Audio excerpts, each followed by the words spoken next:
Good morning, children, and welcome to your reading lesson this morning. So the date is Tuesday, the 2nd of February, 2021, and our learning objective for today is to explain author's word choice. But before we get into today's learning, I'm just going to introduce this little visual that I've made. So this is to help explain to you what type of learning you'll be doing in a lesson. Okay, so whether it's a knowledge-based lesson, a skills-based lesson, or an understanding-based lesson. So knowledge is where you acquire new information, okay? Knowledge, to know it and then share it, okay? Skills is where you are doing something and applying your newly learnt skills in order to complete a task.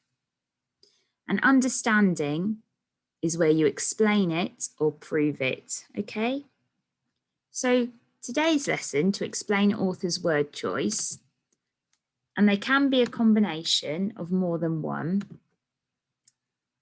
Today, we are going to use the skill of explaining. So we're going to apply our skill of explaining, but also we're going to have to show our understanding, okay, of author's word choice. So I hope that's clear for you. And sometimes it could be all three, sometimes it will just be one type of learning, but hopefully that will help explain what type of learning you'll be doing and what the lesson will be about. So our book that we are reading at the moment is The Iron Man by Ted Hughes. And because we're explaining author's choice today, their word choice, their language choice, I want you to really understand that authors' words have power, okay? Their power is in the words that they pick. The words that they pick make us feel a certain way about a character, impact us differently as we're reading the story. If it's a good story, they can make us feel scared, they can make us feel suspenseful, they can make us feel happy, they can make us laugh, okay? And this is all achieved through the author's word choice. Let's just go over the skill. We have done the skill of explain in school. It's one of our Vipers. It's been quite a while, so let's just reintroduce it. So the definition of the skill is to explain how author's choice enhances and supports meaning, okay? And what type of questions use this skill? So it might say, why did the author use or choose this word? It might say, explain why the word blank has been used. It might say, why does the writer compare blank to blank? Or it might even be match the feature with its effect on the reader. Now we have steps to success because they are in a sequence to help us answer the questions. So the first one, underline the key information in the question. Really think about what's it actually asking us. Then you're going to have to consider the features the author chose when writing. And then consider the effect on you as a reader. So you've got to kind of get into two mindsets. You've got to think, what did the author want to achieve with their use of words and language? And then, how does it make me feel? What impact does it have on you as a reader? So we're just going to go over the same part of the text that we read yesterday. And I know Miss Fernandez was so impressed with your reading work, showing the characters' feelings and understanding what they would be saying. I had a little sneaky look at some of your assignments on Teams and oh my goodness, very impressed indeed. And that shows the author's using good word choices because you're really able to tap into how they're feeling, what they could be thinking, and even what they'd be saying, even though the author didn't even use any direct speech. his words still gave you that understanding. So thank you so much for doing that. It was really nice to see. And I know Miss Fernandez was very proud as well. So let's recap the text from yesterday. So please feel free to read along with me. From farm to farm, over the soft soil of the fields, went giant footprints, each one the size of a single bed. The farmers, in a frightened, silent, amazed crowd, followed the footprints, and at every farm the footprints visited, all the metal machinery had disappeared. Finally, the footprints led back up to the top of the cliff where the little boy had seen the Iron Man appear the night before when he was fishing. The footprints led right to the cliff top, and all the way down the cliff were torn marks on the rocks where a huge iron body had slid down. Below, the tide was in, the grey, empty, moving tide. The Iron Man had gone back into the sea. So the furious farmers began to shout.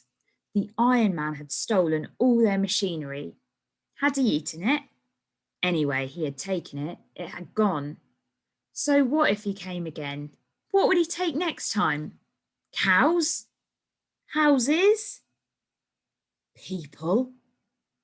They would have to do something. They couldn't call in the police or the army because nobody would believe them about this iron monster. They would do something for themselves. So what did they do? At the bottom of the hill, below where the Iron Man had come over the high cliff, they dug a deep, enormous hole. A hole wider than a house and as deep as 3 trees, one on top of the other. It was a colossal hole, a stupendous hole, and the sides of it were as sheer as walls. They pushed all of the earth off to one side. They covered the hole with branches, and the branches they covered with straw, and the straw with soil. So when they finished, the hole looked like a freshly ploughed field. Now, on the side of the hole, opposite the slope up to the top of the cliff, they put an old, rusty lorry. That was the bait. Now they reckon the Iron Man would come over the top of the cliff, out of the sea, and he'd see the old lorry, which was painted red, and he'd come down to get it, to chew it up and eat it. But on his way to the lorry, he'd be crossing the hole, and the moment he stepped with his great weight on that soil held up only with straw and branches, he would crash through the hole and would never get out. They'd find him there in the hole. Then they'd bring the few bulldozers and earth movers that he hadn't already eaten, and they'd push the pile of earth in on top of him and bury him forever in the hole. They were certain now that they'd get him.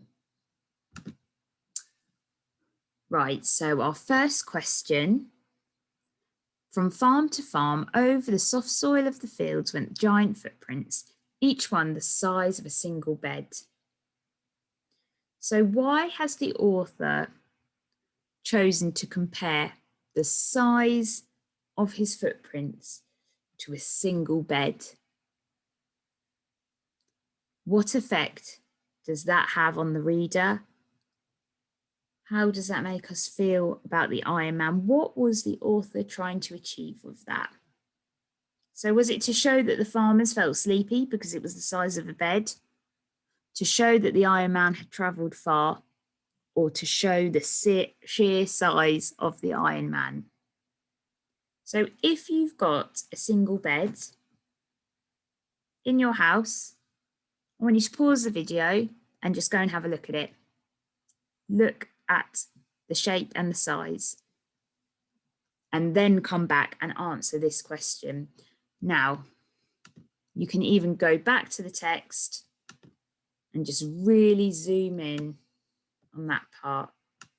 Why has he chosen to compare each footprint to the size of a single bed? And then for number 2, the farmers in a frightened, silent, amazed crowd followed the footprints.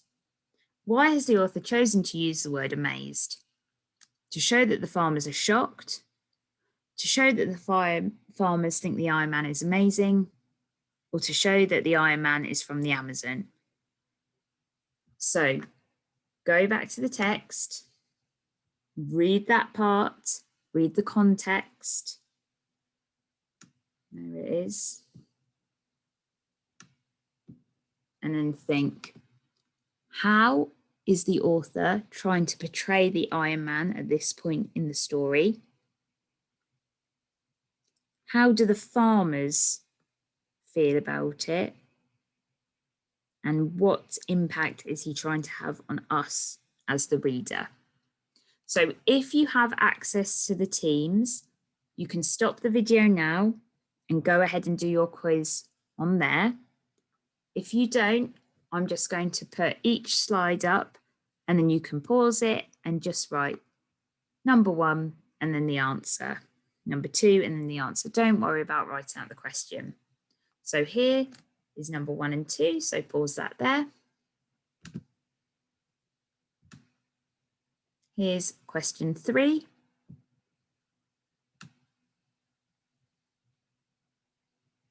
Here's question 4. Number 5. And number 6. Tomorrow, we will be further using our skill of explaining and understanding why the author has chosen certain words and language. But do your best today. Remember to always think, what was the author trying to achieve? How did the author want us as the reader to feel? Try your best, and we can't wait to see your learning. Bye.